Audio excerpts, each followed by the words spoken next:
Welcome back to the Lineout Lab. My name is Peter O'Donnell. In this video, we're going to look at the Lions lineout and some of the trends or some of the things that will go into making the lineout for the Lions this season or this in this series, which I think are interesting discussion points. So, at the point of recording this, it's before the Force match, so some things may or may not have happened in that match when you see this video. But I'm very much looking forward to the battle that we see here between the Lions and Australia and some of the blends that we're going to see that are going to go into this aspect of the game. Get into it. There's loads of things to consider basically with the Lions lineout. Firstly, you have Scottish forwards coach, and then you look at the makeup of the second rows in particular. You've got three from Ireland in Ryan McCarthy and Tyg Byrne, and then in two you've Chisholm. From England you've two in Chisholm and Toje, and then Cummings from Scotland. And there's obviously a bit of movement around that too, which could impact the back row balance, and that you could argue that Chisholm and Tyburn could both end up in the back row. And that might be something that we see at some stage this year. So it makes it a really interesting balance to put together, and I think we'll see a real blend of everything really. So it'll be interesting to see what we do. So for example, Scotland have generally I think a very good lineout, and I really love watching what they do with the lineout. It's very interesting. They mix it up with how they use their +1, both in terms of late entries and dummy entries and late changes in terms of when they come in.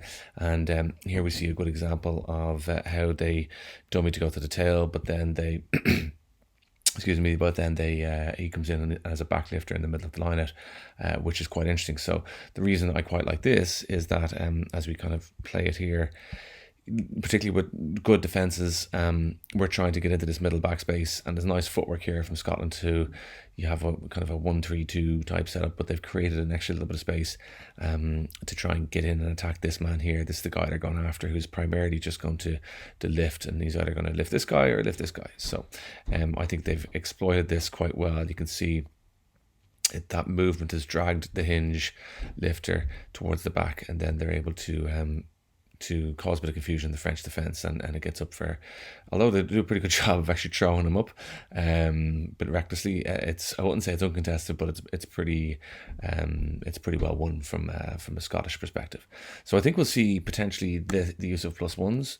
I think we might also see a late change in +1. So if you look at the back of the lineout here, you'll see there's a +1 here toward just on the left hand side of the screen, and then he's going to join the lineout, and someone from the middle is going to pop out and become the +1. So I think we'll see changes like this as well, which make, again, you could argue some don't like this, so whatever about the argument for and against this, I think we'll see these types of changes potentially coming into the Lions lineout. So I'm quite intrigued. Will we see this, and I do think it potentially could be a good option for the Lions. And then the other thing to factor in is you look at some of the lineout colours that they have. From the video for a second, if you like the content, thanks very much. I hope you enjoy it. If you're interested in more content, I'm actually running or hosting two online programs, one on the lineout throwing and one on building a lineout menu, which is coming up now. So click the link in the description below. You can also do it as a program, but you can also do it as a course as well, a self-paced course in your own time. So feel free to click in the link for more details.